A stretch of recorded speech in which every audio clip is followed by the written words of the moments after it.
very much married man. I'll tell you all about it. Not long ago, I fell in love with a charming widow who lived in her own house with a grown-up daughter. Well, I married the widow. As soon as I married the widow, her daughter became my stepdaughter. Well, shortly after our marriage, I sent an invitation to my father, who was a widower, to come down and spend a holiday with us. The old gentleman came down, being in the same house with my wife and my stepdaughter. He fell in love with my stepdaughter and married her. Now, that's where the trouble first commences. For as soon as my father married my stepdaughter, the family seems to get mixed. For then my wife became my father's mother-in-law, my father my stepson, and my stepdaughter my own mother-in-law.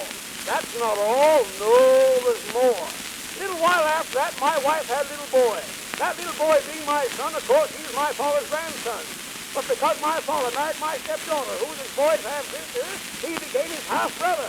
So my father's grandfather was his own brother, and my stepdaughter's grandmother was a half-brother. That's not all. Why, no, of course not. There's more. A little while after that, my father's wife had a little girl. That little girl being my father's daughter, of course, she was my sister. But because she was the daughter of my stepdaughter, she became my granddaughter. So I'm grandfather to my own sister, and my wife's grandmother, her own sister-in-law. But that's not all, no. For at last, the way the case stands is, I'm grandfather to my own sister, my wife's grandmother, her own sister-in-law, my father's grandfather's brother-in-law, my stepdaughter's grandmother, her half-brother, my wife's mother-in-law, her own father-in-law, my father's my stepson, I'm grandfather to my sister.